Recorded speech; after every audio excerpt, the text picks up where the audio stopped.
उत्तर प्रदेश में चुनावी घमासान अपनी तेज गति पकड़ते जा रही है। दरअसल यूपी विधानसभा चुनाव 2022 का शंखनाद हो गया है। ऐसे में जहां सभी राजनीतिक दल अपनी अपनी तैयारियों में जुटे हुए हैं, तो वहीं हिंदुत्व के मुद्दे पर लगातार काम करते आ रही करणी सेना भी अपने कुछ चुनावी मुद्दे लेकर के मैदान में है और उनका कहना है कि जो कोई भी पार्टी उनके इस मुद्दे को मानने का काम करेगी, करणी सेना उसके साथ रहेगी। हमारे साथ यहाँ करणी सेना के प्रदेश अध्यक्ष जुड़े हुए हैं, हम उन्हीं से जानेंगे। जी, सबसे पहले अपना परिचय दे दें। राकेश सिंह रघुवंशी, करणी सेना प्रदेश अध्यक्ष।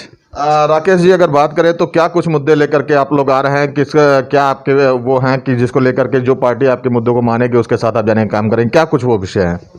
देखिए, विषय आज का, एक तो मैं बाबा विश्वनाथ की नगरी में आपका स्वागत करता हूं आपके चैनल का, और आपसे एक निवेदन भी करना चाहता हूं। सबसे पहले देखिए, एक मुद्दा बहुत बड़ा मुद्दा है। मैं पूरे राजपूत समाज की तरफ से अपनी बात करने आया हूँ, करणी सेना की तरफ से करने आया हूँ। एक नैरेटिव सेट किया गया है राजपूतों के खिलाफ। राजपूतों के खिलाफ एट्रोसिटी एक्ट का मामला बहुत ज़्यादा है। आर्थिक आधार पर रिजर्वेशन झेल रही है, इतिहास चोरी है, और सबसे बड़ा जो मुद्दा है उसकी जाति को लेकर के, जाति की संख्या लेकर के। अभी हमारी जाति 4%, कोई 5%, कोई 6%, अलग अलग समाचार पत्र दिखा रहे हैं, इलेक्ट्रॉनिक मीडिया दिखा रही है, और राजनीतिक नेता भी यही बयानबाजी कर रहे हैं। जबकि आपको पता है कि उत्तर प्रदेश की राजनीति हो या बिहार की राजनीति या समस्त देश की राजनीति हो, अब जातिगत आधार पे टिकट मिलते हैं, जातिगत आधार पे बात होती है, उनकी कितनी वैल्यू है ये इस आधार पे होता है। तो हमारे जो राजपूत समाज को ये 4%, 5% दिखा रहे हैं, लेकिन मैं आपके माध्यम से कहना चाहता हूँ कि उत्तर प्रदेश में जो राजपूत है वो 14% है, और 14% राजपूतों को कम न दिखाया जाए। एक तो पहला निवेदन सरकार से भी है और सभी राजनीतिक पार्टियों से है कि उत्तर प्रदेश में 14% राजपूत हैं और उनको 14% ही दिखाया जाए। तो मैं निवेदन ये है कि 14% हम राजपूत उत्तर प्रदेश में हैं। आप टिकट चाहे जिस समाज को दीजिए, किसी कौम को दीजिए, मुझे कोई आपत्ति नहीं है, लेकिन राजपूतों की जो संख्या है उसको कम बता करके उनके खिलाफ जो षड्यंत्र किया जाता है, एक नैरेटिव सेट करके, वो चीज़ नहीं होनी चाहिए। अगर ऐसा होगा, ऐसा कोई भी करेगा और हमारी आवाज़ जो उठाएगा, हम उसके साथ खड़े होंगे। ने भी कहा कि सुहेल देव भारतीय समाज पार्टी के साथ राजभर समाज भी नहीं है, तो किसके साथ राजभर समाज है? क्या लगता है आपको? देखिए, राजभर समाज बहुत एक वीर कौम है, मैं बड़ा रिस्पेक्ट करता हूँ। बहुत सारे हमारे मित्र हैं उसमें, और कई मित्रों ने हमको कहा कि ये ओम प्रकाश राजभर बेवकूफ़ बनाते हैं। ये अभी अखिलेश जी से मिलने जाते हैं या कहीं भी किसी भी राष्ट्रीय अध्यक्ष से मिलने जाते हैं तो अपने बेटे को पीछे लेके चले जाते। किसी राजभर, गरीब राजभर को क्यों नहीं लेके जाते? किसी और राजभर को क्यों नहीं साथ लेकर के जाते? अपने बेटे को ही बार बार क्यों लेकर के जाते हैं? एक बात।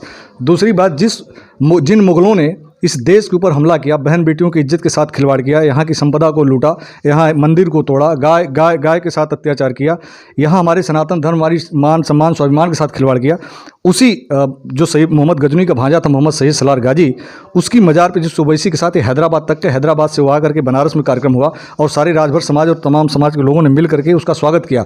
उसके साथ ये सत्ता के इतने ललायत हैं वो कि उसके साथ जिसने इतने सारे महापाप किया, उसके साथ एक गठबंधन करने के लिए चले गए थे। और वो आया जब पहले तो चला गया सलार के गाजी पर, न कि जबकि सुहेल देव बैस पे जाना चाहिए था। तो ये ओम प्रकाश राजभर, ये महाराजा सुहेल देव के वंशज कैसे हो सकते हैं? अगर महाराजा सुहेल देव के इनके वंशजों ने अगर मिल करके, राजभर समाज ने मिल करके अगर उनके साथ लड़ाई लड़ी होगी उसमें सुहेल देव के लिए, तो वो भी कोस रहे होंगे कि ये कैसा व्यक्ति आ गया जो हमारे नाम पर जो रोटियां खा रहा है। तो कहने का मतलब ये कि महाराजा सुहेल देव के वंशज नहीं हो सकते। अगर वंशज होते तो इन मुगलों के साथ ये गठबंधन करने के लिए नहीं जाते। आपके मुद्दों में प्राथमिकता क्या है? सुहेल देव, महाराजा सुहेल देव को लेकर के है, या सबसे प्राथमिक मुद्दा आपका यह है कि जिस तरीके से राजपूत वर्ग को 5%, 4% दिखाने का काम किया जा रहा है, उसको ऐसा ना किया जाए, 14% किया जाए? प्राथमिकता क्या है? हमारी प्राथमिकता है कि इतिहास संरक्षण की लड़ाई जो करणी सेना लड़ रही है उसके साथ छेड़छाड़, जो साक्ष्य सही हो उस पर बातचीत की जाए। और ये जो दूसरी बात है, हमें राजपूत समाज को जो 5%, 4% दिखाया जा रहा है, ये निवेदन है, हाथ जोड़ के निवेदन है कि कृपया इसको न दिखाएं, अन्यथा करणी सेना का बहुत उग्र आंदोलन होगा और हम साक्ष्यों के साथ आपके पास आएंगे। इसलिए एक नैरेटिव मैसेज सेट करिए। यही निवेदन है कि राजपूत 14% हैं और 14% ही दिखाइए। तो आप थे करणी सेना के प्रदेश अध्यक्ष, जिनका कहना था कि जिस तरीके से राजपूतों को लेकर के इस समय चल रहा है कि 4%, 5% दिखाने का काम उन्हें किया जा रहा है, ये पूरी तरीके से गलत है। अगर इस पर रोक नहीं लगी तो करणी सेना आगे आने वाले समय में कोई भी प्रदर्शन करने के लिए भी बाध्य होगी। वाराणसी से NBT के लिए अमल श्रीवास्तव।